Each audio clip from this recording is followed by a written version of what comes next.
Olá, você está no Mais Que Uma Página, um lugar onde vamos explorar todas as possibilidades que uma boa história pode nos oferecer.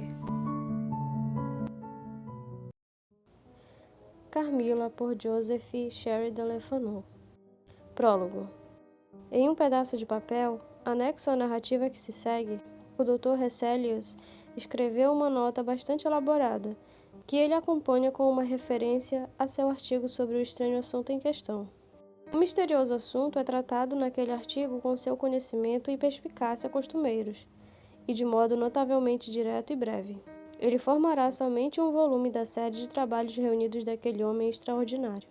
Embora eu publique o caso neste volume simplesmente no interesse dos leigos, não devo me antecipar em nada à inteligente dama que o relata, e depois de considerar longamente, decidi me abster de apresentar qualquer sumário do raciocínio do doutor erudito, ou extrato da sua declaração sobre um assunto que ele descreve como envolvendo provavelmente alguns dos arcanos mais profundos da nossa existência dupla e seus intermediários.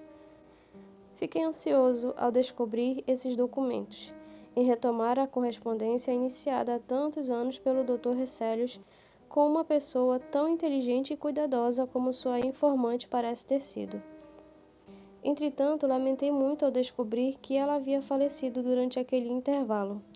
Provavelmente ela não teria acrescentado muito à narrativa que comunica nas páginas seguintes, com, pelo que posso afirmar, tamanha meticulosidade. Capítulo 1. Um primeiro horror. Na Estíria, nós, embora não sejamos de forma alguma pessoas suntuosas, moramos em um castelo ou schloss. Naquela parte do mundo, uma pequena renda pode realizar muito. 800 ou 900 por ano fazem maravilhas. Dificilmente seríamos considerados pessoas ricas em casa. Meu pai é inglês e eu tenho um nome inglês, embora nunca tenha visto a Inglaterra. Mas aqui nesse lugar, solitário e primitivo, onde tudo é maravilhosamente barato, não consigo ver como ter mais dinheiro poderia aumentar nossos confortos, ou mesmo nossos luxos materiais. Meu pai servira no serviço austríaco, se aposentou como uma pensão e seu patrimônio, e comprou esta residência feudal e a pequena propriedade na qual ela fica, por uma pechincha. Nada poderia ser mais pitoresco ou solitário. A propriedade fica em uma pequena elevação em uma floresta. A estrada, muito antiga e estreita, passa em frente à ponte levadiça, que nunca foi levantada nos meus tempos, e seu fosso repleto de percas e cisnes, com frotas brancas de nenúfares flutuando na superfície. Acima de tudo isso, o schloss exibe sua fachada repleta de janelas, suas torres e sua capela gótica. A floresta se abre em uma clareira irregular e muito pitoresca à frente dos portões, e à direita, uma íngreme ponte gótica leva a estrada por sobre um regato que serpenteia sob as sombras profundas da floresta. Eu disse que é um lugar muito solitário. Julguem se eu estou dizendo a verdade. Olhando a partir da entrada do hall, na direção da estrada, a floresta em volta do nosso castelo se estende por 15 milhas para a direita e 12 para a esquerda. A vila habitada mais próxima fica a 7 milhas inglesas para a esquerda. O schloss habitado mais próximo de alguma importância histórica é do velho general Spielsdorf, quase 20 milhas à direita. Eu disse a vila habitada mais próxima porque há apenas 3 milhas a oeste, ou seja, na direção do schloss do general Spielsdorf, uma vila em ruínas, com uma pequena e exótica igreja, agora sem telhado, em cujas alas laterais estão as criptas emboloradas da orgulhosa família de Karnstein, agora extinta, que um dia fora proprietária do chateau e igualmente desolado que observa, do meio da floresta, as ruínas silenciosas da vila. Existe uma lenda sobre o motivo daquele local fascinante e melancólico estar deserto, que eu contarei no momento oportuno. Devo dizer que o grupo que formava os habitantes de nosso castelo era muito pequeno. Eu não estou incluindo os criados, ou os dependentes que ocupam os quartos nos edifícios adjacentes ao schloss. Ouçam e espantem-se. Meu pai, o homem mais gentil da terra, mas envelhecendo. E eu, que na época, na minha história, tinha somente 19 anos. Passaram-se 8 anos desde então. Eu e meu pai constituíamos a família dos Clos. Minha mãe, uma dama estíria, morreu quando eu era um bebê. Mas eu tinha uma governanta gentil, que estava comigo, posso quase dizer desde minha infância. Não consigo me lembrar de um tempo quando seu rosto gordo e benevolente não fosse uma imagem familiar em minha memória. Ela era a Madame Perrodon, uma nativa de Berna, cujos cuidados e boa natureza compensavam em parte a perda de minha mãe, de que nem mesmo me lembro. Tão jovem era quando a perdi. Ela era o terceiro membro do nosso pequeno grupo na hora do jantar. Havia um quarto, Mademoiselle de La Fontaine, que era, como creio que vocês a chamariam, uma instrutora de etiqueta. Ela falava francês e alemão. Madame Perrodon falava francês e o inglês ruim, ao que meu pai e eu acrescentávamos o inglês, que falávamos todos os dias, em parte para impedir que ele se tornasse uma língua perdida entre nós, e em parte por motivos patrióticos. O resultado era uma Babel, da qual os estranhos costumavam rir, e eu nem tentarei reproduzir nesta narrativa. Havia, além disso, 2 ou 3 jovens damas nossas amigas, aproximadamente da minha idade, que nos visitavam ocasionalmente por períodos mais ou menos longos. Visitas essas que eu às vezes retribuía. Esses eram nossos recursos sociais regulares, mas é claro que havia visitas ocasionais de vizinhos, que moravam a apenas 5 ou 6 léguas de distância. Mesmo assim, a minha vida dificilmente era solitária, posso assegurar. Minhas governantas tinham tanto controle sobre mim quanto se poderia esperar que pessoas tão sábias tivessem sobre uma garota bastante mimada, cujo pai satisfazia quase todos os desejos. O primeiro acontecimento que produziu uma impressão terrível sobre minha mente, que na verdade nunca foi apagada, foi também um dos primeiros incidentes de que posso me recordar. Algumas pessoas vão achá-lo tão trivial que não deveria ser registrado aqui. Entretanto, logo verão por que eu o menciono. O berçário, como era chamado, embora fosse todo meu, era um quarto grande no andar superior do castelo, com piso de carvalho. Eu não devia ter mais de 6 anos, quando acordei uma noite e, olhando para o meu quarto, eu não consegui ver a criada. A minha ama também não estava lá, e achei que estivesse sozinha.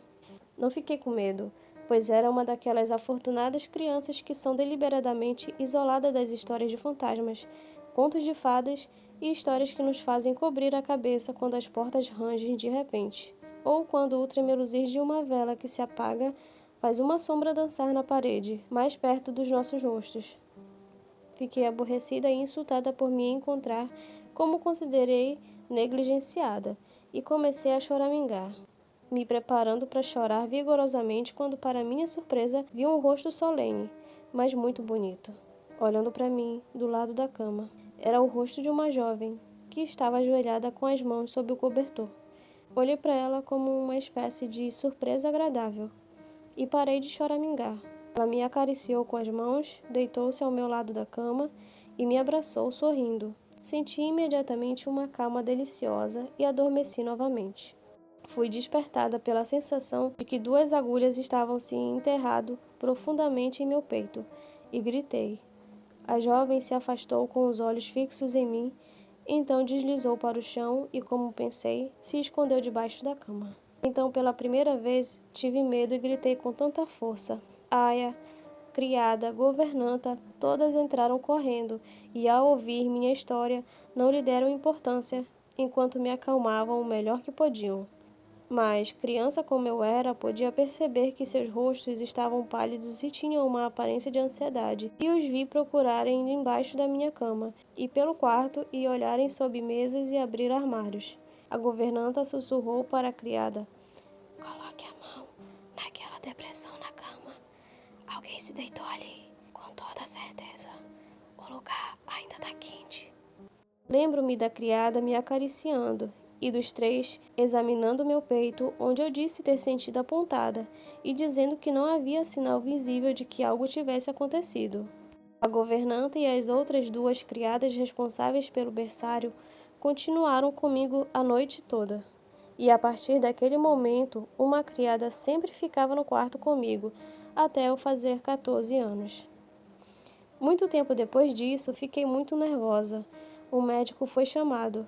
Ele era pálido e idoso, como me lembro bem de seu longo rosto saturnino, levemente marcado pela varíola, e de sua peruca castanha. Por um longo tempo, a cada 2 dias, ele vinha e me dava um remédio, que eu odiava, é claro. Na manhã depois que vi a aparição, eu estava aterrorizada e não podia suportar ser deixada sozinha nem por um momento, embora fosse de dia. Lembro-me de meu pai vindo e ficando ao lado da cama, conversando alegremente, fazendo várias perguntas à Aya e rindo alegremente de uma das respostas, me dando tapinhas no ombro, me beijando e dizendo para que eu não tivesse medo, que aquilo não fora nada mais do que um sonho e que não poderia me ferir. Mas não me senti confortada, pois sabia que a visita da mulher estranha não fora um sonho, e eu estava com muito medo.